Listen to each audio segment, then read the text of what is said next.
ಬೇಡ್ರಪ್ಪ ಬೇಡ್ರಿ, ಬಡ ಬ್ರಾಹ್ಮಣನಾಗ ಮಾತ್ರ ಹುಟ್ಟಬೇಡ್ರಪ್ಪ.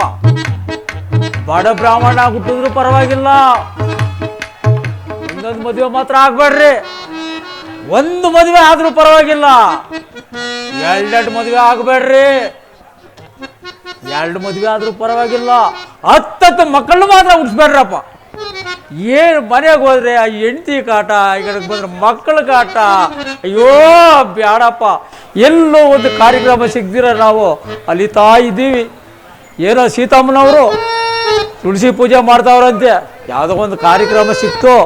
ನಾನು ಶಿಷ್ಯನ ಹುಡುಕ್ತಾ ಇದ್ದೀನಿ, ಎಲ್ಲ ಹಾಳಾಗೋಗ್ಬಿಟ್ಟಲ್ಲಪ್ಪ. ಏ ಶಿಷ್ಯ,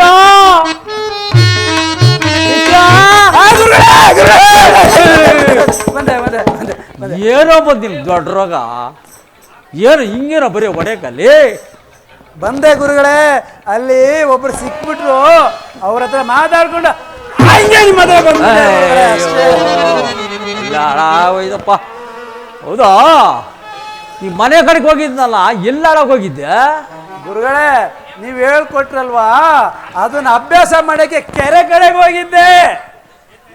ಓಹೋ, ಕೆರೆ ಕಡೆ ಅಭ್ಯಾಸ ಮಾಡಿರೋದು? ಹೌದು ಗುರುಗಳೇ. ನಾನು ಹೇಳಿದ್ನೆಲ್ಲ ಮಾಡಿದ್ಯಾ? ಅಭ್ಯಾಸ ಮಾಡಿದ್ದೀನಿ ಚೆನ್ನಾಗಿ. ಇವಾಗ ಎಲ್ಲರ ಮುಂದೆ ತೋರ್ಸಕ್ ಹೋಗ್ಬೇಡ. ಸರಿ ಗುರುಗಳೇ. ನಗ್ಬಿಡ್ತಾರ ಅವರು.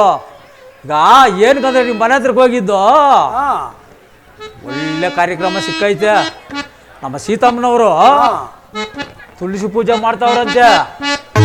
ಅದಕ್ಕೆ ಒಂಟಿ ಬ್ರಾಹ್ಮಣ ಹೋಗಬಾರ್ದು ಅಂತ ಹೇಳಿ ನೀನು ಹುಡ್ಕಾಡ್ಕೊಂಡು ಹೋಗಿದ್ದಾಯ್ತು. ಬಹಳ ಚೆನ್ನಾಗಿ ಮಾಡಿದ್ರಿ. ನಾವಿಬ್ರು ಹೋಗೋಣ. ಸರಿ ಗುರುಗಳೇ. ಹೋಗ್ಬಿಟ್ಟು ಸುಮ್ಮನೆ ನೀನು ಅದು ಇದು ಅಂತ ಹೇಳ್ಬೇಡ ಅಲ್ಲಿ. ಇಲ್ಲ ಇಲ್ಲ, ನಾನು ಏನು ಮಾತನಾಡೋದಿಲ್ಲ. ದಾನ ಧರ್ಮ ಮಾಡ್ತಾರೆ, ಇದೆಲ್ಲ ಇದೆ. ಸಿಕ್ತು ಅಂತ ಇಷ್ಟೆಲ್ಲ ನೀನು ಮಾಡಕ್ ಹೋಗ್ಬೇಡ. ಇಲ್ಲ, ಸ್ವಲ್ಪ ಸ್ವಲ್ಪ ಸ್ವಲ್ಪ ಸ್ವಲ್ಪ ಸ್ವಲ್ಪ ಸ್ವಲ್ಪ ಸ್ವಲ್ಪ ಸ್ವಲ್ಪ ಹೋಗೋಣ ಹೋಗೋಣ. ಇನ್ನೆಲ್ಲೂ ಆಡಕ್ ಹೋಗ್ಬಿಡ್ಬೇಡ. ಇಲ್ಲ ನಿಮ್ ಹಿಂದೆನೇ ಬರ್ತೀನಿ.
ಜಗನ್ಮಾತೆ, ಈ ದಿನ ನನ್ನ ಸ್ವಾಮಿಗೆ ಪಟ್ಟಾಭಿಷೇಕ ಮಹೋತ್ಸವ.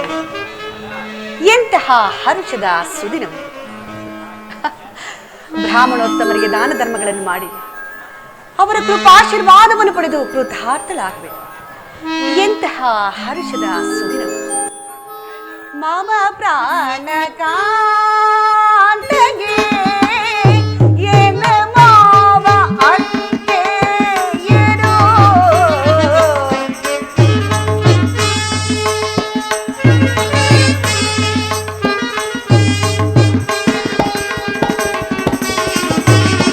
ಮಾಮ ಪ್ರಾಣ ಕಾಂತಗೆ ಏನ ಮಾವ ಅತ್ತೆಯರು ಘನತರ ಪಟ್ಟವವಿನೆಯದೆ ಕಟ್ಟುತ್ತೆ.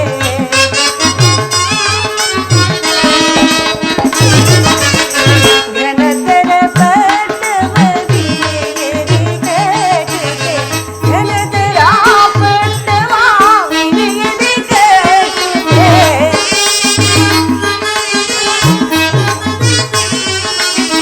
ಘನತರ ಪಟ್ಟವ ವಿನಯದೆ ಕಟ್ಟುತ್ತೆ. ಹರುಷವು ಸೂಚಿರು ಮನಕ್ಕೆ ಸುರಚಿರವಾದಿಯಕ್ಕೆ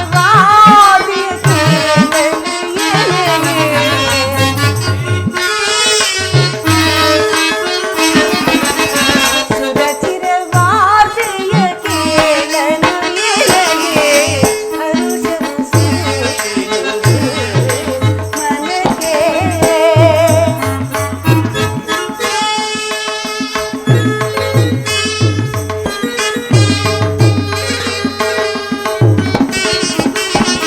ಇದು ರತ್ನಹಾರವೋ, ಇದು ಪಚ್ಚೆ ಪದಾರ್ಥವೋ.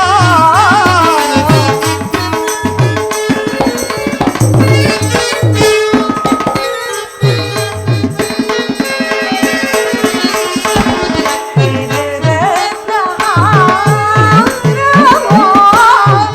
ಇದು ಪಚ್ಚೆ ಪದಾರ್ಥವೋ. ಹರ್ಷದಿಯೇಯುವಿರುವುದು ಸುಂದರಿಯೇನೋ.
ಈ ದಿನ ನನ್ನ ಪಟ್ಟಾಭಿಷೇಕವೆಂದು ತಿಳಿದು ಜಾನಕಿಯು ಅನೇಕ ಭೂಸುರೋತ್ತಮರಿಗೆ ದಾನ ಧರ್ಮಾದಿಗಳನ್ನು ಮಾಡಿ ಪುಣ್ಯಕ್ಕೆ ಭಾಗಿಯಾಗಿರುವಳು. ನನಗೊದಗಿರುವ 14 ವರ್ಷದ ವನವಾಸದ ವಾರ್ತೆಯನ್ನು ಇವಳು ಹೇಗೆ ತಿಳಿಸಲಿ? ಸೀತಾ, ಸೀತಾ. ಅರೆ ಪುತ್ರ,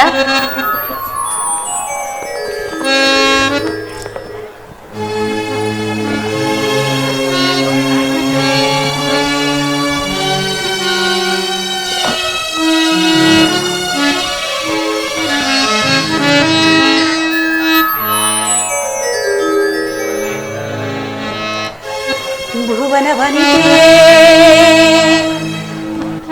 ಮುಡಿದ ಮಲ್ಲಿಗೆಯೋ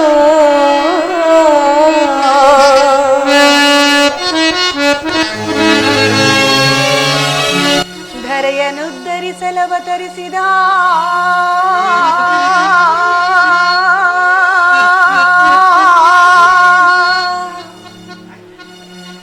ದಿನಮಣಿಯೋ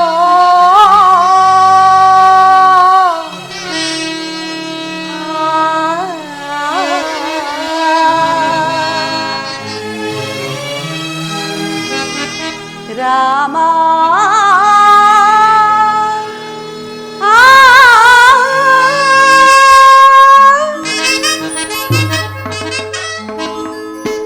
ಮೇಘ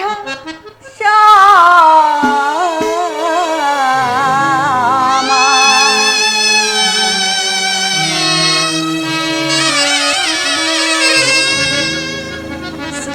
ಸುವಿಚಾರಶೀಲಾ ನೀಲಕುಂತಲ ವಿಶಾಲ ಪಾಲ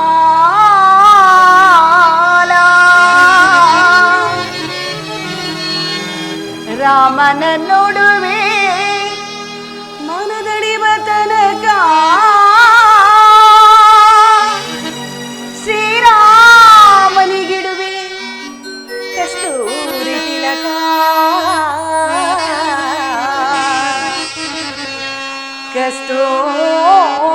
ಕಸ್ತೂರಿ ತಿಲಕ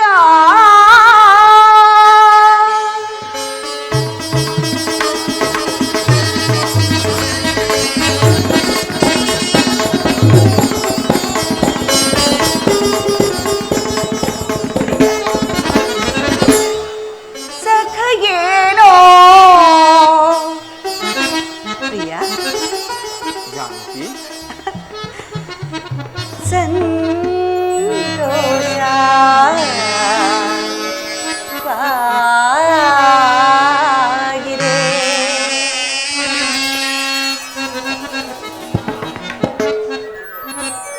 ಸಖಯೇನೋ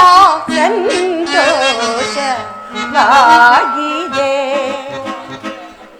ಸಖಯೇನೋ ಸಂತೋಷವಾಗಿದೆ ಬಹುಕಾಲದ ಸಖಯೇನೋ ಸಂತೋಷವಾಗಿದೆ ಬಹುಕಾಲದ ಸಖಯೇನೋ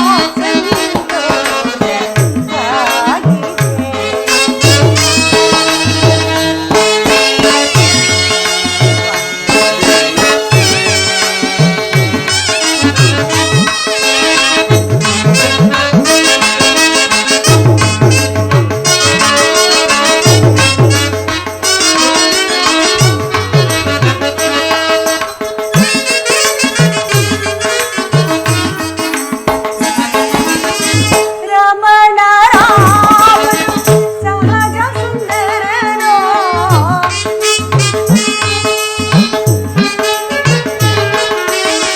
ರಮಣ ರಾಮನು ಸಹಜ ಸುಂದರನೋ ಸರಿಸಮರಿಲ್ಲದೆ ನಡೆಯುವನೋ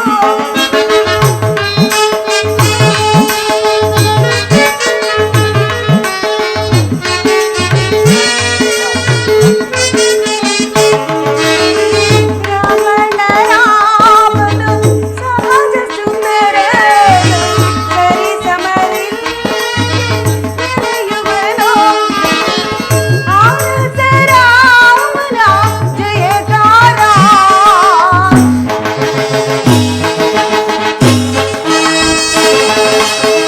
ಆನಂದ ರಾಮನ ಜಯಕಾರ ಒಲಿವಿನ ಮನಸಾರ ಮನಸಾರ ಸಖಯೇನೋ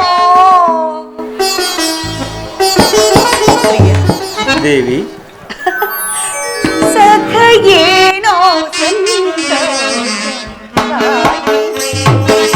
ಬಹುಕಾಲದ ಬಯಕೆಯೀಡೇರಿದೆ ಸಖಯೇನೋ ಸಂತೋಷವಾಗಿದೆ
ದೇವಿ, ಸಖಗೇನೋ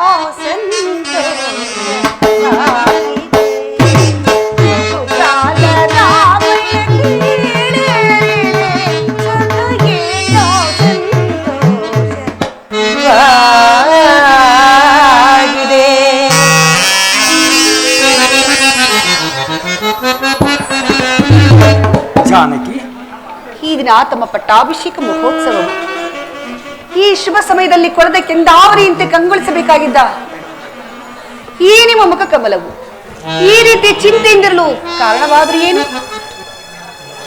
ಜಾನಕಿ, ಆರ್ಯಪುತ್ರ, ಈ ದಿನ ನನ್ನ ಪಟ್ಟಾಭಿಷೇಕವು ನಡೆಯುತ್ತಿಲ್ಲ. ಕಾರಣ? ಹಿತದ ಶರತ ತಾನೋ, ಹಿತದ ಶರತ ತಾನೋ, ಸುತ ಭರತನಿಗೆ ರಾಜವನ್ನು.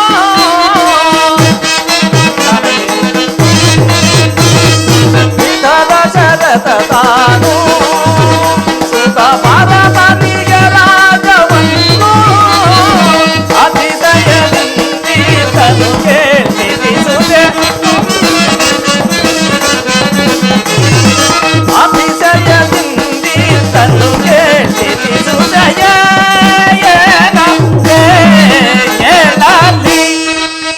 ಸದಸೀರು ಮುಗಿ ಪ್ರಿಯ ಸತಿ ಜಾನಕಿಯೇ ಏನಾದಿ.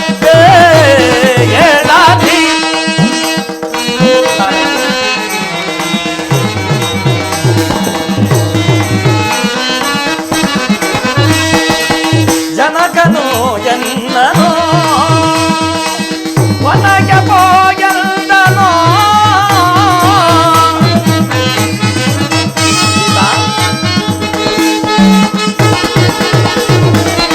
ಜನಕನು ಎನ್ನನು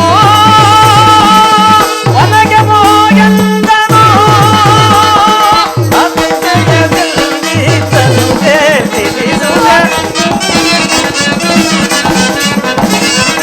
ಅತಿಶಯದಿಂದೀತನು ಕೇಳಿಸುವೆ. ಏನಾದಿ ಸದಸೀರು ಮುಗಿ ಪ್ರಿಯ ಸತಿ ಜಾನಕಿಯೇ ಏನಾದಿ. ಸೀತಾ, ಹಿಂದೆ ದೇವಾಸುರರ ಯುದ್ಧದಲ್ಲಿ ಚಿಕ್ಕಮ್ಮನಾದ ಕೈಕ ಮಾತೆಯವರು ನಮ್ಮ ತಂದೆಯವರಿಗೆ ಮಾಡಿದ ಸಹಾಯಕ್ಕೆ ಮೆಚ್ಚಿ ತಂದೆಯವರು 2 ವರಗಳನ್ನು ಕೊಟ್ಟಿದ್ದರಂತೆ. ಹೌದು, ಆ ವರಗಳು ಮಾತೆಯವರು ಈ ಸಮಯದಲ್ಲಿ ಕೇಳಿಕೊಂಡಿದ್ದಾರೆ. ಏನೆಂಬುದಾಗಿ ಪ್ರಭು? ಮೊದಲನೇ ವರಕ್ಕೆ ನನಗೆ ನಿಶ್ಚಿತವಾದ ಪಟ್ಟಾಭಿಷೇಕವನ್ನು ತಪ್ಪಿಸಿ ತನ್ನ ಮಗ ಭರತನಾಗಬೇಕೆಂತಲೂ. ಸ್ವಾಮಿ, ಹೌದು ದೇವಿ. ಇನ್ನು 2ನೇ ವರಕ್ಕೆ ನಾನು ನಾರಮಣಿಯನ್ನು ಹುಟ್ಟು ಜಟಾವಲಕಲ ದಾರಿಯಾಗಿ ಪುರಪ್ರವೇಶವಿಲ್ಲದೆ ಮನುವೃತ್ತಿಯಿಂದ 14 ವರ್ಷ ವನವಾಸಕ್ಕೆ ಹೋಗಬೇಕೆಂತಲೂ ಕೇಳಿಕೊಂಡಿದ್ದಾರೆ. ಅದರಂತೆ ನಾನು ಈ ದಿನವೇ ವನವಾಸಕ್ಕೆ ಹೊರಟಿರುವೆನು. ಹೌದು ಸೀತಾ, ನೀನು ಇಲ್ಲೇ ಇದ್ದು ಅತ್ತೆ ಮಾವಂದರ ಸೇವೆಯನ್ನು ಮಾಡಿಕೊಂಡು ಇಲ್ಲಿ ಆದರೂ ಇರು, ಅಥವಾ ನಿಮ್ಮ ತಂದೆಯವರ ಮನೆಯಲ್ಲಾದರೂ ಇರು. 14 ವರ್ಷ ವನವಾಸವನ್ನು ಮುಗಿಸಿ ಬೇಗ ಬರುತ್ತೀನಿ ಸೀತಾ. ಎಲೆ ವಿಧಿಯೇ, ಎಲೆ ವಿಧಿಯೇ, ನಿನ್ನ ಹೃದಯವದೆಷ್ಟೊಂದು ಕಠಿಣವು. ನನ್ನ ಆಸೆಗಳೆಲ್ಲವೂ ನಾಶವಾಗಿ ಹೋದವೆ, ನನ್ನ ಬಯಕೆಗಳೆಲ್ಲವೂ ಬಯಲಾಗಿ ಹೋದವೆ. ಆದಿಪುತ್ರ, ಜಾನಕಿ, ಮರದ ನೆರಳು ಮರವನ್ನೇ ಆಶ್ರಯಿಸುವಂತೆ ನಾನು ನಿಮ್ಮ ಚರಣದಾಸ. ನಿಮ್ಮ ಕಷ್ಟ ಸುಖಗಳಲ್ಲಿ ಭಾಗಿಯು ನಾನು. ಅಲ್ಲದೆ ನಿಮ್ಮ ನಗಲಿ ಅರಗಳಿಗೆ ಮರುಕುಳಿಯುವ ಶಕ್ತಿ ನನ್ನಲ್ಲಿಲ್ಲ ಸ್ವಾಮಿ, ನನ್ನಲ್ಲಿಲ್ಲ.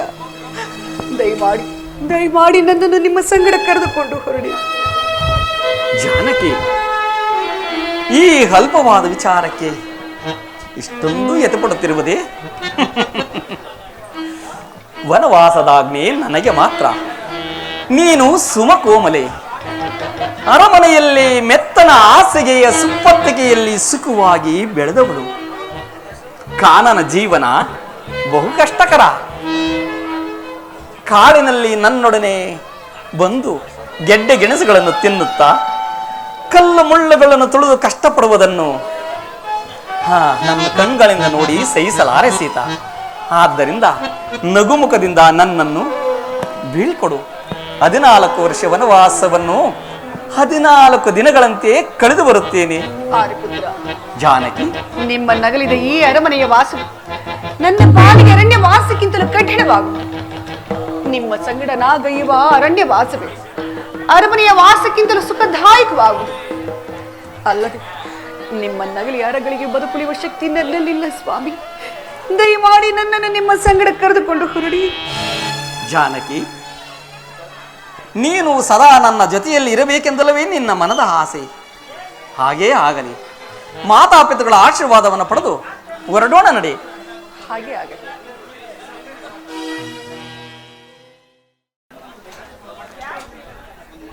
ಅಗ್ರಜ, ನಮಸ್ಕರಿಸಬೇಕು. ಸಹೋದರ, ನಿನಗೆ ಮಂಗಳವಾಗಲಿ. ಅಣ್ಣ, ಈ ದಿನ ನಿನ್ನ ಪಟ್ಟಾಭಿಷೇಕವೆಂದು ತಿಳಿದು ಪಟ್ಟಣದಲ್ಲಿರುವಲ್ಲೆಲ್ಲರೂ ಸಂತೋಷಭರಿತರಾಗಿರುವರು. ಹೀಗಿರುವಾಗ ನೀನು ಖಿನ್ನ ಮನಸ್ಕನಾಗಿ ಮಾತೆಯವರ ಸಂಗಡ ಪಾದಚಾರಿಯಾಗಿ ಬರುವುದೇ? ಹೇಳಿದ್ದರೆ ನಾನೇ ರಥವನ್ನು ತೆಗೆದುಕೊಂಡು ಬರುತ್ತಿದ್ದೇನಲ್ಲ. ಸಹೋದರ, ನಿನ್ನ ಈ ಪ್ರೀತಿ ವಾತ್ಸಲ್ಯದ ಮಾತುಗಳನ್ನು ಕೇಳಿ ನನಗೆ ಸಂತೋಷವಾಗಿದ್ದರೂ ಸಹ ನಾನೆಂದಿನಿಂದ ಪಾದಚಾರಿಯಾಗಿ ಸಂಚರಿಸಬೇಕೆಂದು ನಿರ್ಧರಿಸಿದ್ದೀನಿ. ಅಂದರೆ ನಿಮ್ಮ ಮಾತಿನ ಅರ್ಥ? ಹಿಂದೆ ದೇವಾಸುರರ ಯುದ್ಧದಲ್ಲಿ ಚಿಕ್ಕಮ್ಮನಾದ ಕೈಕಾ ಮಾತೆಯವರು ತಂದೆಯವರಿಗೆ ಮಾಡಿದ ಸಹಾಯಕ್ಕೆ ಮೆಚ್ಚಿ 2 ವರಗಳನ್ನು ಕೊಟ್ಟಿದ್ದರಂತೆ. ಮಾತೆಯವರು ಈ ಸಮಯದಲ್ಲಿ ಆ ವರಗಳನ್ನು ಕೇಳಿಕೊಂಡಿದ್ದಾರೆ. ಏನೆಂಬುದಾಗಿ? ಮೊದಲನೇ ವರಕ್ಕೆ ನನಗೆ ನಿಶ್ಚಿತವಾದ ಪಟ್ಟಾಭಿಷೇಕವನ್ನು ನಿಲ್ಲಿಸಿ. ಅಣ್ಣ! ಹೌದು ಸಹೋದರ, ತನ್ನ ಮಗ ಭರತನಿಗಾಗಬೇಕೆಂತಲೂ. ಇನ್ನು 2ನೇ ವರಕ್ಕೆ ನಾನು ನಾರ್ಮಡಿಯನ್ನು ಹುಟ್ಟು ಜಟಾವಲಕಲ ದಾರಿಯಾಗಿ ಪ್ರವೇಶವಿಲ್ಲದೆ ಮುನಿವೃತ್ತಿಯಿಂದ 14 ವರ್ಷ ವನವಾಸಕ್ಕೆ ಹೋಗಬೇಕೆಂತಲೂ ಕೇಳಿಕೊಂಡಿದ್ದಾರೆ. ಅದರಂತೆ ನಾನು ಈ ದಿನವೇ ವನವಾಸಕ್ಕೆ ಹೊರಟಿವೇನು ಸಹೋದರ. ಕೂಡದಣ್ಣ, ಕೂಡದು.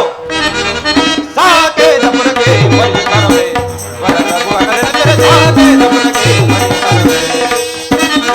ಸಾಕೇತ ಪುರಕ್ಕೆ ಬಲಿತರವೇ, ವರರಘುವರನೆಂದರೆ ಸಾಕೇತ ಪುರಕ್ಕೆ ಬಲಿತರವೇ.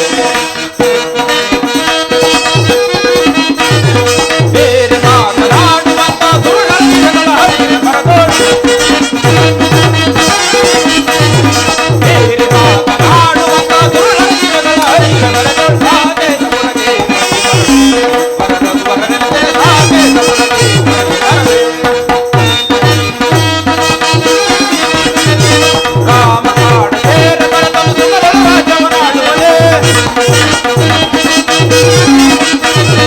ರಾಮ ಕಾಡ ಸೇರ ಬರತನು ಸುಂದರ ರಾಜ್ಯವನ್ನಾಡುವನೇ.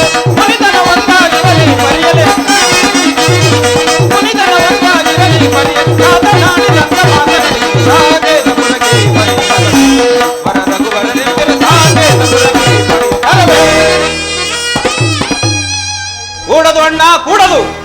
ನೀನು ಅರಣ್ಯಕ್ಕೆ ಹೋಗಲೇ ಕೂಡದು. ಮಹಾಮಾತ್ಸರ್ಯ ವಿಷಭರಿತ ಕಾಲಸರ್ಪಿಣಿ ಆ ಕೈಗೆ ಮೋಹವೆಂಬ ವಿಷವು ತಲೆಗೇರಿ ಮುಂದಾಲೋಚನೆ ಇಲ್ಲದೆ ವಾಗ್ದಾನ ನೀಡಿದ ತಂದೆಯ ಮಾತುಗಳನ್ನು ನೀನು ನಡೆಸಲೇ ಕೂಡದು. ಅಣ್ಣ, ಆ ಕ್ರೂರ ಪಿಶಾಚಿಯನ್ನು ತೃಪ್ತಿಪಡಿಸಲು ನಿನಗೆ ಒಲಿದು ಬಂದಿರುವ ರಾಜಲಕ್ಷ್ಮಿಯನ್ನು ತಿರಸ್ಕರಿಸಿ ಕಾಡಿಗೆ ಹೋಗುವುದೇ? ಕೀರ್ತಿ ಪರಾಕ್ರಮಗಳಿಂದ ಪ್ರಜಾರಂಜಿತನಾಗಿರುವ ಜ್ಯೇಷ್ಠ ಪುತ್ರನನ್ನು ಅಡವಿಗಟ್ಟಿ ಕನಿಷ್ಠ ಪುತ್ರನಿಗೆ ಪಟ್ಟಾಭಿಷೇಕ ಮಾಡುವುದು ಯಾವ ಧರ್ಮ?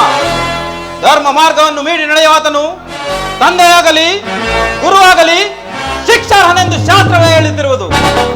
ಆಜ್ಞಾ ಭಂಗಂ ನರೇಂದ್ರಾಣಂ ದಂಡಂ ಎಂಬ ಆರ್ಯೋಕ್ತಿಯಂತೆ ನೀನು ತಂದೆಯ ಮಾತುಗಳನ್ನು ನಡೆಸಲೇ ಕೂಡದು. ಮಾನವಿಲ್ಲದ ಹೀನ ಕೈಕೆಯ, ಮಾನವಿಲ್ಲದ ಹೀನ ಕೈಕೆಯ,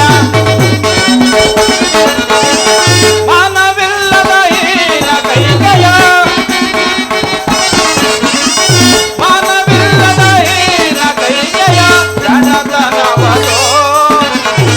ಏನ ಬೇಳೆ ಅಣ್ಣ ನೀನು ಹೀನ ಮಾತನು, ಏನ ಬೇಳೆ ಅಣ್ಣ ನೀನು ಹೀನ ಮಾತನು.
ಕೊಡು.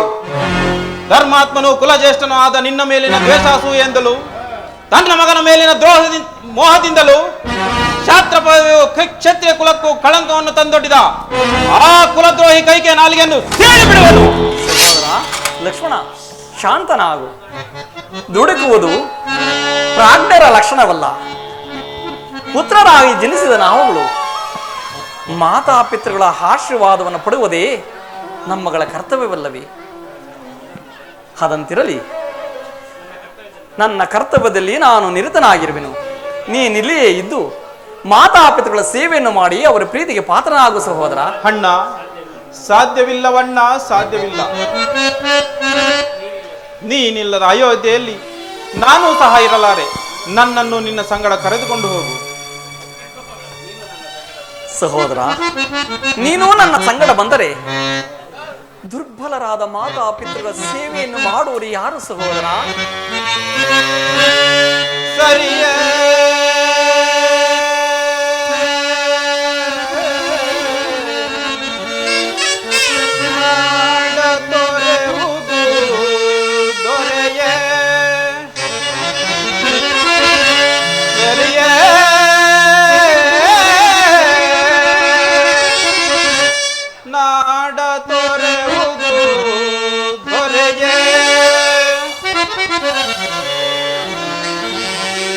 ಹಗಲಿರುಳು ಪರಿತಪಿಪ,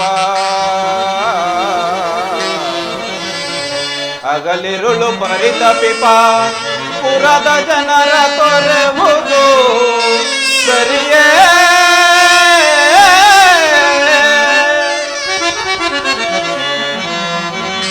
ಕರು ಮರೆತು ಬಾಳಿದರು ತಾಯಿ ಮರೆವಳೆ ತನ್ನ ಕರುವ. ನೀ ಮರೆತು ಬಾಳಿದರು ಮರೆವರೆ ಪುರಜನರು ನಿನ್ನ.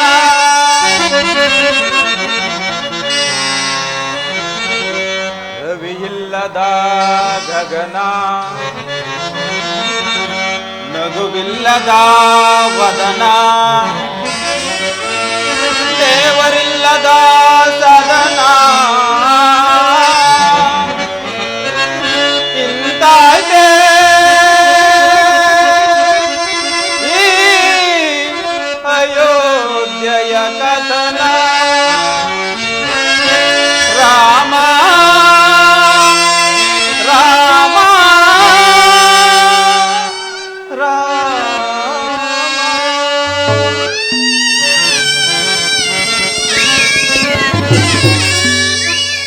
ಅಣ್ಣ, ಮಾತಾ ಪಿತೃಗಳ ಸೇವೆ ಮಾಡಲು ಭರತ ಶತ್ರುಘ್ನರಿರುವ ಮೇಲಾಗಿ ಕೈಕಾ ಮಾತೆ ಇರುವಾಗ ನಾನಿಲ್ಲಿದ್ದೇನು ಫಲವಣ್ಣ? ನನ್ನನ್ನು ನಿನ್ನ ಸಂಗಡ ಕರೆದುಕೊಂಡು ಹೋಗದಿದ್ದ ಪಕ್ಷದಲ್ಲಿ ನಾನು ಆತ್ಮಹತ್ಯೆಯನ್ನು ಮಾಡಿಕೊಳ್ಳುವೆ. ಸಹೋದರ ಲಕ್ಷ್ಮಣ, ಶಾಂತನಾಗು. ಈ ಅಲ್ಪ ವಿಚಾರಕ್ಕೆ ಇಷ್ಟೊಂದು ಕಠಿಣ ವಿಚಾರವೇ? ಜಾನಕಿಯು ನನ್ನ ಸಂಗಡ ಹೊರಟಿರುವಳು. ನೀನೂ ಸಹ ನನ್ನ ಸಂಗಡ ಆಟ ಸಾಧಿಸಿ ಬರುತ್ತಿರುವೆ. ರಾಮನೋರ್ವನೇ ಕಾಡಿಗೆ ಹೋಗದೆ ಸೀತಾ ಲಕ್ಷ್ಮಣರ ಸಮೇತ ಕಾಡಿಗೊರಟರ ಎಂಬ ಅಪಕೀರ್ತಿಯು ನನಗಲ್ಲವೇ? ದೈವ ಇಚ್ಛೆ ಇದ್ದಂತಾಗಲಿ. ನಡೆಯಿರಿ, ಮಾತಾಪಿತೃಗಳ ಆಶೀರ್ವಾದವನ್ನು ಪಡೆದು ವನವಾಸಕ್ಕೆ ಹೊರಡೋಣ.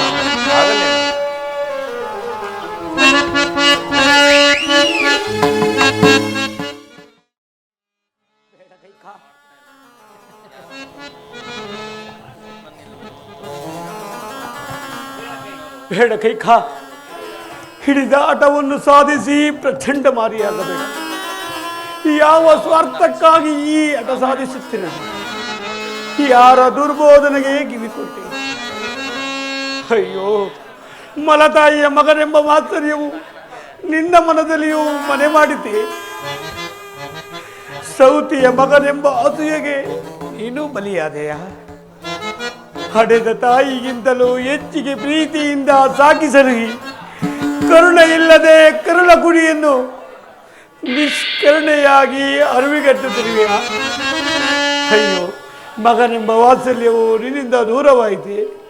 ಅಯ್ಯೋ, ಕೋಡಿ ಹರಿಯುವ ಮಗನ ಕಣ್ಣೀರು ಈ ನಿನ್ನ ಕಠಿಣ ಹೃದಯವನ್ನು ಕರಗಿಸಲಾದ ದೈವೈತೆ. ಕೈಕ, ನಿನ್ನ ಈ ಕೃತ್ಯವನ್ನು ನೋಡಿದರೆ ಇಡೀ ನಾಡಕ್ಕೆ, ಇಡೀ ಲೋಕವೇ ನೋಡಿ ನಗುವುದು. ಈ ಜಗವು ನಿನ್ನ ನೋಡಿ ನಗುವುದು. ಈ ಜಗವು ಬೇಡಿ ಪಡೆದ ಸುಕುಮಾರ ರಾಮನ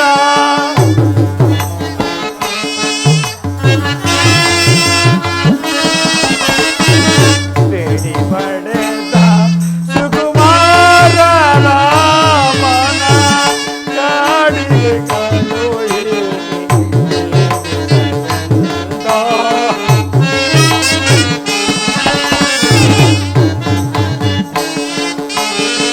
ಕಾಡಿಗೆ ಕಳುಹಿ ನೋಡಿ ನಗುವುದು. ಈ ಜಗವು ನಿನ್ನ ನೋಡಿ ನಗುವುದು. ಈ ಜಗವು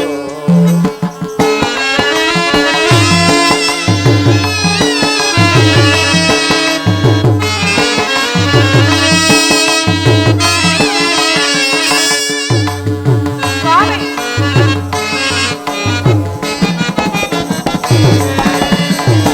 ತಂದೆ ಮಹಾರಾಜ ತಾಯಿ ಮಹಾರಾಣಿ.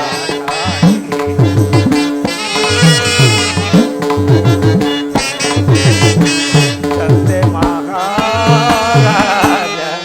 ತಾಯಿ ಮಹಾರಾಣಿ. ಆದರೇನು ಪರದೇಶಿ ನೀನು ಗೋಚಿರ ಮಿಡಿದರು ಎಪ್ಪಾಗದೆ ಹೋದಂತೆ.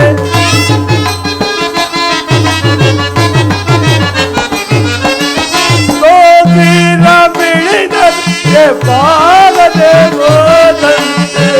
ಕೈಗೆಯ ಪ್ರೀತಿ ನಿನಗೆ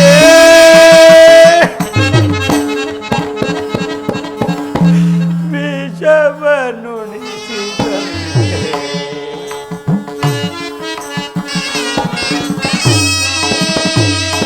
ಕೈಗೆಯ ಪ್ರೀತಿ ನಿನಗೆ ವಿಷವನ್ನುಣಿಸಿದಂತೆ. ನೋಡಿ ನಗುವುದು. ಈ ಜಗವು ನಿನ್ನ ನಲ್ಲ ಕೈಕ, ನಿನ್ನ ನಲ್ಲ ಕೈಕ. ಮತ್ತೆ ಹೇ ಹೇ ಪಾಪಿ ದಶರಥ, ಹೇ ಪಾಪಿ ದಶರಥ, ನನ್ನ ನೋಡಿ ನಗುವುದು. ಈ ಜಗವು, ಈ ಜಗವು, ಈ ಜಗವು.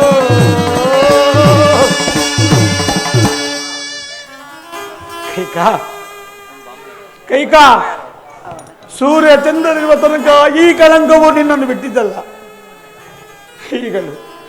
ಈಗಲೂ ಸೋತು ನುಡಿಯುತ್ತಿದ್ದೇನೆ. ನಿನ್ನ ಮಾತಿನಂತೆ ನಿನ್ನ ಮಗ ಭರತನಿಗೆ ಈ ರಾಜ್ಯ ಪಟ್ಟ ಕಟ್ಟಿವೆನು. ನನ್ನ ರಾಮನ ವನವಾಸ ತಪ್ಪಿಸು ಕೈಕ. ಏಕೆಂದರೆ ಏಕೋ ಮುತ್ತು ರತ್ನಗಳ ಧರಿಸಿ ಪಟ್ಟೆ ಪೀತಾಂಬರ ಕೊಟ್ಟು ದಿವ್ಯ ಸಿಂಹಾಸನ ಮೇಲೆ ಕುಳಿತು ರಾಜ್ಯ ಮಾಡಬೇಕಾದ ನನ್ನ ರಾಮನು ನಾರುಮುಡಿಯನ್ನುಟ್ಟು ನಾಡನ್ನು ಬಿಟ್ಟು ಕಾಡಿಗೆ ಹೋಗುವ ದೃಶ್ಯವನ್ನು ನಾನು ನೋಡಲಾರೆ ಕೈಕ, ನಾನು ನೋಡಲಾರೆ. ಒಂದು ವೇಳೆ ಆ ದೃಶ್ಯವನ್ನು ನೋಡಿದ್ದೆ ಆದರೆ ಒಂದೇ ಒಂದು ಕ್ಷಣದಲ್ಲಿ ನಾನು ಈ ದೊರೆಯಲ್ಲಿ ಉಳಿದಲಾರೆ ಕೈಕ. ಸೂರ್ಯ ವಂಶದ ಜ್ಯೋತಿಯನ್ನು ಉಳಿದುಕೊಡು ಕೈಕ, ಸೂರ್ಯ ವಂಶ ಜ್ಯೋತಿಯನ್ನು ಉಳಿದುಕೊಡು. ಪ್ರಾಣೇಶ್ವರ, ಈ ನಿಮ್ಮ ಸ್ಥಿತಿಯನ್ನು ನೋಡಿ ನಗಬೇಕು ಅಳಬೇಕು ನನಗೊಂದು ಅರ್ಥವಾಗುತ್ತಿಲ್ಲ. ಅಲ್ಲ ಸ್ವಾಮಿ, ಆ ದಿನ ದೇವಾಸುರರ ಯುದ್ಧಕ್ಕೆ ನನ್ನನ್ನೇ ಸಾರಥಿಯನ್ನಾಗಿ ಮಾಡಿ ಏಕೆ ಕರೆದುಕೊಂಡು ಹೋದಿರಿ? ನನ್ನಂತ ವೀರರು ಧೀರರು ಯೋಧರು ಯಾರೂ ಇಲ್ಲವೆಂದು, ಅಥವಾ ನನ್ನನ್ನು ಕ್ಷಣಕಾಲವೂ ಬಿಟ್ಟಿರಲಾರದ ವ್ಯಾಮೋಹವು? ಆ ದಿನ ನಾನು ನಿಮಗೆ ಮಾಡಿದ ಸಹಾಯಕ್ಕೆ ಮೆಚ್ಚಿ ತಾವಾಗಿ ಕೊಟ್ಟ 2 ವರಗಳನ್ನು ನೆರವೇರಿಸಿಕೊಡಲಾರದ ಮಹಾರಾಜರು ತಾವು ಎಂದು ನಾನು ಭಾವಿಸಿರಲಿಲ್ಲ ಸ್ವಾಮಿ. ಈಗಲಾದ್ರೂ ಏನಾಯ್ತು? ಆಡಿದ ಮಾತಿಗೆ ತಪ್ಪಿದನೆಂದು ಹೇಳಿಬಿಡಿ. ಏಕೆಂದರೆ ಚಂದ್ರನಲ್ಲೂ ಸಹ ಕಪ್ಪು ಎನ್ನುವ ಕಳಂಕವಿದೆಯಂತೆ. ಅದರಂತೆ ನಿಮ್ಮ ಸೂರ್ಯವಂಶದ ಅರಸರಲ್ಲಿಯೂ ಕಳಂಕವಿದೆ ಎಂದು ಡಂಗುರ ಸಾರಿಸಿಬಿಡುತ್ತೇನೆ. ಅಯ್ಯೋ ಅಯ್ಯೋ, ಈ ವೇದನೆಯನ್ನು ನಾನು ಹೇಗೆ ಸಹಿಸಲಿ? ಅಯ್ಯೋ ರಾಮ, ಯಾರಲ್ಲಿ? ರಾಮಚಂದ್ರ, ಬನ್ನಿ.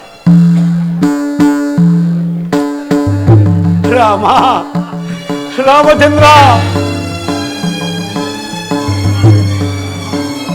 ಜನಕ, ರಾಮ, ರಾಮಚಂದ್ರ. ಜನಕ, ರಾಮಚಂದ್ರ, ವನವಾಸಕ್ಕೆ ಹೊರಟಿರುವ ನನಗೆ ಅನುಜ್ಞೆಯನ್ನು ಕೊಡಿ. ರಾಮಚಂದ್ರ, ಕಂದ, ನಿನಗೆ ವನವಾಸದ ಆಜ್ಞೆ. ನಿನ್ನನ್ನು ಬಿಟ್ಟು ನಾನು ಒಂದೇ ಒಂದು ಕ್ಷಣವೂ ದೊರಕಿದ್ದಾರೆ. ಹೇ ಕೈಕಾ, ಇಲ್ಲಿ ನೋಡು ನನ್ನ ಮುದ್ದು ರಾಮನ ಮುಖವನ್ನು. ಈ ಮುಖವನ್ನು ನೋಡಿಯಾದರೂ ನೀನು ಈತನನ್ನು ವನವಾಸಕ್ಕೆ ಹೋಗು ಎಂದು ಹೇಳಲು ಮನಸ್ಸಾದರೂ ಹೇಗೆ ಬಂತು? ಬೇಡ ಕೈಕಾ, ಬೇಡ ಕೈಕಾ, ರಾಮನನ್ನು ಮಾತ್ರ ವನವಾಸಕ್ಕೆ ಹೋಗಲು ಯತ್ನಿಸಬೇಡ. ಇದೋ ನಿನಗೆ ಕೈ ಬಿಡೆ ಕೊಡುತ್ತೇನೆ. ಜನಕ, ರಾಮ, ಇದೇನಿದು ಧರ್ಮಯೇ? 60,000 ವರ್ಷಗಳ ಕಾಲ ಅವಿಚ್ಛಿನ್ನವಾಗಿ ರಾಜ್ಯಭಾರ ಮಾಡಿ ಕೆಚ್ಚದೆ 4 ಸುಪುತ್ರರನ್ನು ಪಡೆದ ನೀವು ಈ ಅಲ್ಪ ವಿಚಾರಕ್ಕೆ ಹಂಗಲಾಚಿ ಬೇಡುವುದೇ? ಹಾಗೆ ಬೇಡಿದ್ಯಾ ಆದರೆ ಸ್ವರ್ಗದಲ್ಲಿರುವ ನಮ್ಮ ಪಿತೃಗಳನ್ನು ನಾವು ನರಕಕ್ಕೆ ತಳ್ಳುವುದಂತಾಗುವುದಿಲ್ಲವೇ? ಈ ವ್ಯಸನವನ್ನು ಬಿಡಿ, ನಗುಮುಖದಿಂದ ನಮ್ಮನ್ನು ಬೀಳ್ಕೊಡಿ. 14 ವರ್ಷ ವನವಾಸವನ್ನು ಮುಗಿಸಿ ಬಂದು ನಿಮ್ಮನ್ನು ಸೇರುತ್ತೇನೆ. ಪೂಜ್ಯರಾದ ಮಾವನವರೇ, ನನ್ನ ಸ್ವಾಮಿಯ ಸಂಗಡ ಅರಣ್ಯವಾಸಕ್ಕೆ ಹೊರಡಲು ನನಗೊಪ್ಪಣೆಯನ್ನು ದಯಪಾಲಿಸಿ. ಸೀತಾದೇವಿ, ನೀನು ಸಹ ನಿನ್ನ ಪತಿಯ ಸಂಗಡ ಅರಣ್ಯಕ್ಕೆ ಹೊರಟಿರುವ ತಾಯಿ. ಹೋಗಲಿ ಬಿಡಿ. ಹೋಗಿ ಮಾಮಗಳೇ, ದೀರ್ಘ ಸುಮಂಗಲಿಯಾಗಿ ಬಾಳಮ್ಮ. ಅಯ್ಯೋ ಅಯ್ಯೋ, ಒಂದೇ ಗೃಹದಲ್ಲಿ ಎಷ್ಟೊಂದು ವ್ಯತ್ಯಾಸ.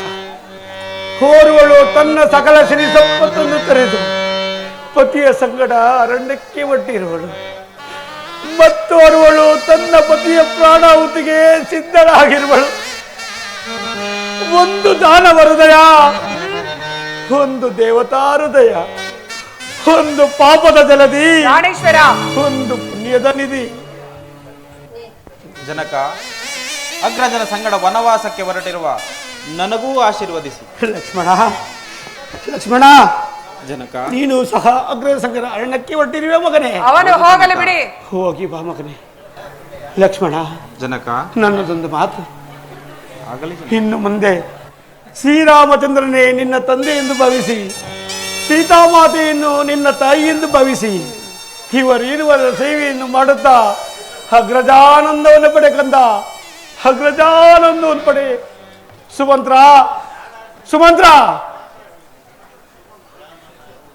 ಅರಣ್ಯವಾಸಕ್ಕೆ ಹೊರಟಿರುವ ರಾಮಚಂದ್ರನ ಹಿಂದೆ ಅಯೋಧ್ಯೆಯ ಸಕಲ ಸಿರಿ ಸಂಪತ್ತುಗಳು ಓಡಲಿ. ಎಲ್ಲ ಸುಮಂತ್ರ, ನಿಲ್ಲಪ್ಪ, ನಿಲ್ಲು. ಮಹಾರಾಣಿಯವರು ಏನೋ ಆಜ್ಞಾಪಿಸುವಂತಿದೆ, ಅದನ್ನು ಕೇಳಿಕೊಂಡು ಹೋಗು. ಏನು ಹೇಳಿದಿರಿ? ರಾಮನ ಹಿಂದೆ ಸಕಲ ಹೋಗಬೇಕೆ?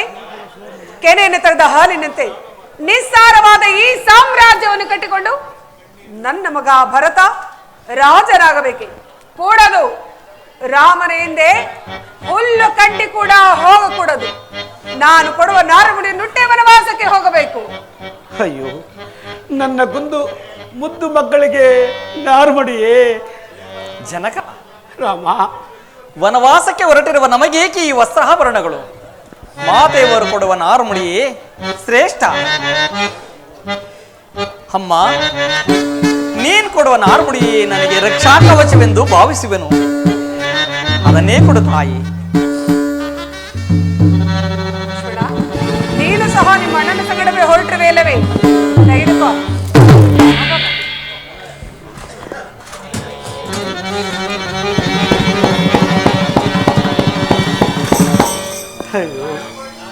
ಪಟ್ಟೆ ಪೀತಾಂಬರ ಕೊಟ್ಟು ಮುತ್ತು ರತ್ನಗಳು ಧರಿಸಿ ದಿವ್ಯ ಸಿಂಹಾಸನ ಮೇಲೆ ಕುಳಿತು ರಾಜ್ಯ ಮಾಡಬೇಕಾದ ನನ್ನ ಮುದ್ದು ಕಂದಮ್ಮಗಳನ್ನು ಅರಣ್ಯಕ್ಕೆ ಹೇಗೆ ಕಳಿಸಲಿ? ರಾಮ, ಲಕ್ಷ್ಮಣ, ಎಂತು ಕಳುಗಲೇ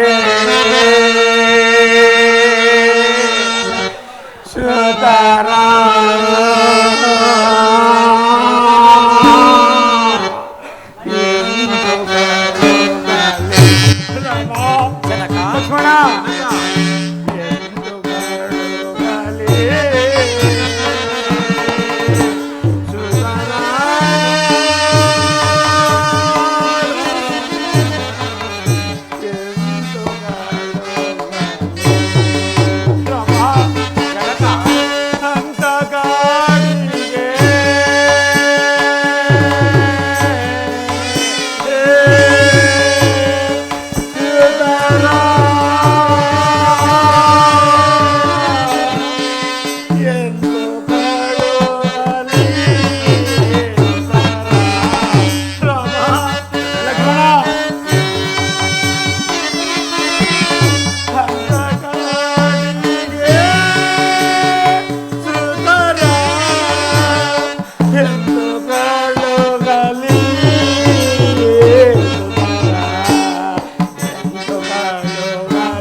ಲಕ್ಷ್ಮಣ, ಇನ್ನು ಮುಂದೆ ನಾನು ಯಾರನ್ನು ರಾಮ ಲಕ್ಷ್ಮಣ ಎಂದು ಕರೆಯಲಿ?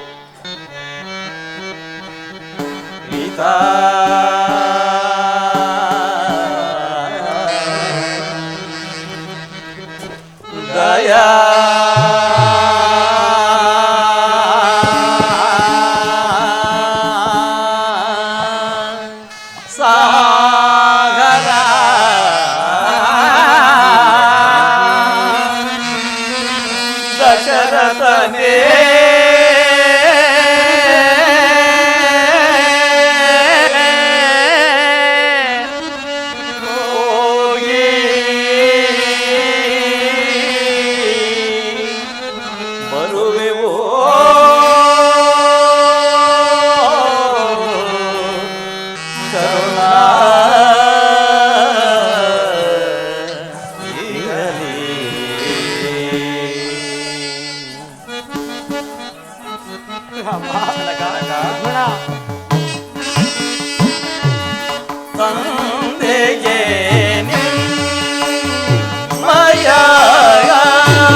ರಾಮಚಂದ್ರ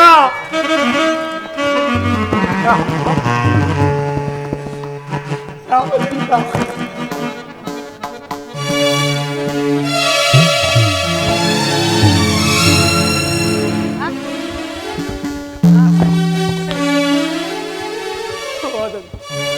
ಹೋದನು ನನ್ನ ರಾಮನು ನನ್ನನ್ನು ತೊರೆದು ಹೊರಟೇ ಹೋದ ರಾಮನು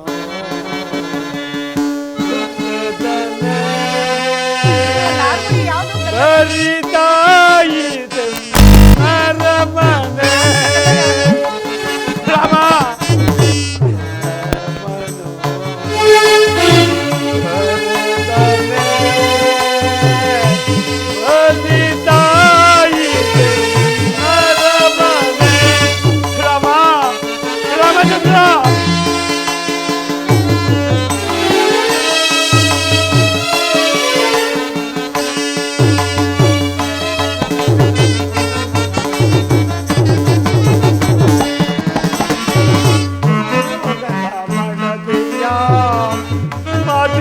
ಮರುಳಾಗಿ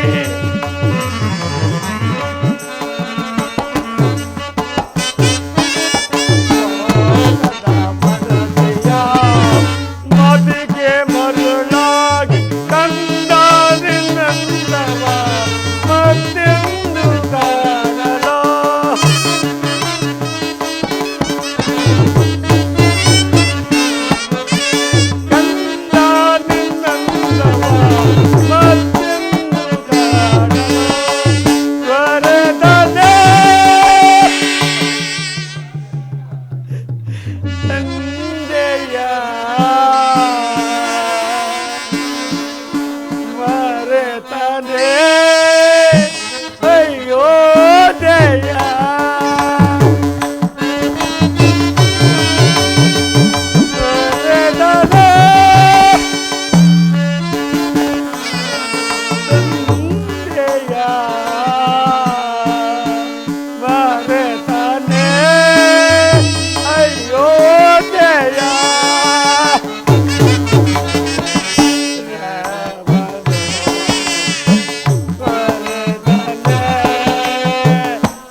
ಹೇ ರಾಮಚಂದ್ರ ಹೇ ರಾಘವ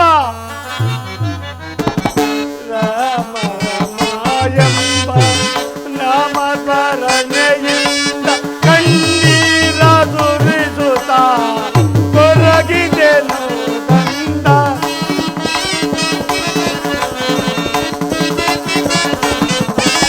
ಕಣ್ಣೀರ ಸುರಿಸುತ್ತ ಕೊರಗಿದೆನು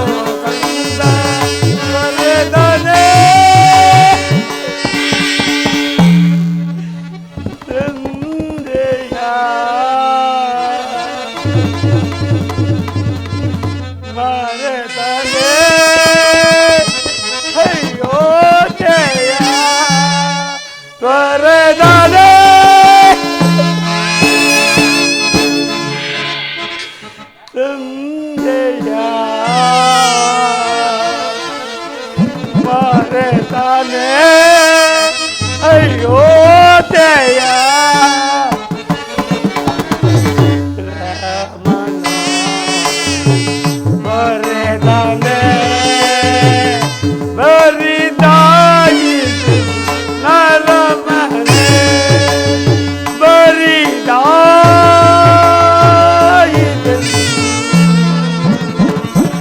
ಅರಮನೆ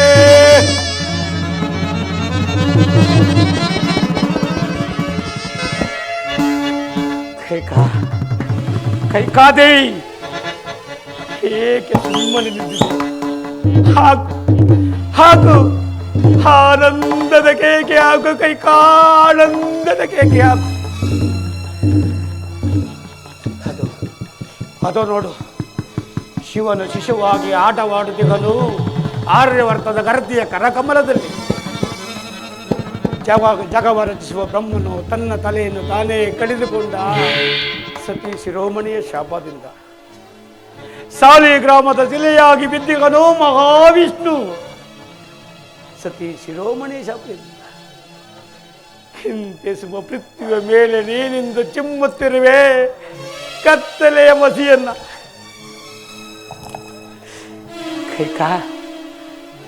ಕೈಕಾ ಹೃತ ನಿನ್ನನ್ನು ಆಕ್ಷೇಪಿಸಿ ಫಲವೇನು? ಇದು ನನ್ನ ಪ್ರಾರಬ್ಧದ ಕರ್ಮ. ಪುತ್ರ ಶೋಕದಿಂದ ಪರಿತಪಿಸುತ್ತ ಪ್ರಾಣ ಬಿಡು ಎಂದು ಅಂದು ಶ್ರವಣಕುಮಾರ ತಂದೆ ತಾಯಿಗಳು ಶಾಪವಿತ್ತಿದರು. ಅದು ಈಗ ನನಗೆ ಬಂದೊದಗಿದೆ. ಕೈಕಾ ಹೋದರೆಲ್ಲ ನೋಡುತ್ತೇನೆ. ಕೈಕಾ, ನನ್ನ ಪೂರ್ಣ ರಂಗವನ್ನೆಲ್ಲ ನೀನ ಸಿದ್ಧಪಡಿಸಿರುವಾಗ ನಾನೇಕೆ ಚಿಂತೆ ಪಡಬೇಕು? ಆದರೆ ಸ್ವಲ್ಪ ತಡೆದುಕೊಡು ಕೈಕಾ. ಶ್ರವಣಕುಮಾರರ ತಂದೆ ತಾಯಿ ಇಟ್ಟ ಶಾಪ ನಿನ್ನ ಹೃದಯವನ್ನು ಒಗ್ಗಿ ನಿನ್ನಿಂದ ನನ್ನ ಪ್ರಾಣ ಹೋಗುವುದೆಂದು ನಾನು ಸ್ವಪ್ನದಲ್ಲಿಯೂ ಭಾವಿಸಿರಲಿಲ್ಲ ಕೈಕಾ, ಭಾವಿಸಿರಲಿಲ್ಲ. ಆದರೆ ಮುರಳೆ, ನಿನ್ನ ಅಂತರ್ಯದಲ್ಲಿ ಬಯಸಿದ್ದು ಭರತನಿಗೆ ಪಟ್ಟ. ಆದರೆ ನಿನಗೆ ಅರಿವಿಲ್ಲದೆ ಬರುವುದು ನಿನಗೆ ವಿಧಿಯೇ ಪಟ್ಟ. ಹೇ ಕೈಕಾ, ನೀನಾಗಿಯೇ ನಿನ್ನ ಮಾಂಗಲ್ಯವನ್ನು ಅರಿದುಕೊಡುವುದಲ್ಲದೆ ಪಾಪ ಆ ಕೌಸಲ್ಯ ಸುಭದ್ರೆಯರು ಏನು ಅಪರಾಧವನ್ನು ಮಾಡಿದರೆ ನಿನಗೆ? ಆಯ್ತು, ಸೂರ್ಯ ವಂಶವು ಇಂದಿನಿಂದ 14 ವರ್ಷ ರಾಹುಗ್ರಸ್ತವಾಗಿ ಹೋಯಿತು. ಶಬ್ದವೇದಿ ಬಾಣ ಶಬ್ದವನ್ನೇ ಮಾಡದೆ ನನ್ನನ್ನು ಹಿಡಿದೇ ಬಿಟ್ಟಿತ್ತು.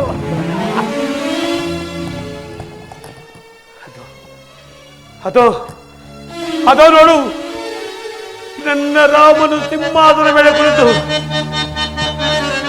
ರಾಜ್ಯಭಾರ ಮಾಡುತ್ತಿರುವ ಪಕ್ಕದಲ್ಲಿ ಸೀತಾ, ಲಕ್ಷ್ಮಣ, ಭರತ, ಶತ್ರುಘ್ನ, ರಾಮಚಂದ್ರ, ಪಾಪಿಯಾದ ಈ ದಶರಥನನ್ನು ಕ್ಷಮಿಸಿಬಿಡು ಕಂದ.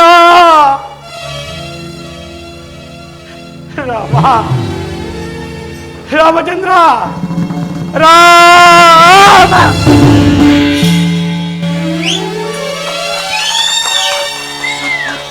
ಎಲ್ಲರೂ ಹೋದರು. ಭರತನನ್ನು ಕರೆಸಿ ಪಟ್ಟಾಭಿಷೇಕ ಮಾಡೋಣ, ಸುಖದಿಂದ ಬಾಳೋಣ. ಪ್ರಿಯಾ, ಕೋಪವೇ? ನನ್ನ ಜೊತೆ ಮಾತನಾಡೋದಿಲ್ಲವೇ? ಮಾತನಾಡಿ ಸ್ವಾಮಿ. ಸ್ವಾಮಿ, ಸ್ವಾಮಿ, ಪ್ರಾಣೇಶ್ವರ ಸ್ವಾಮಿ.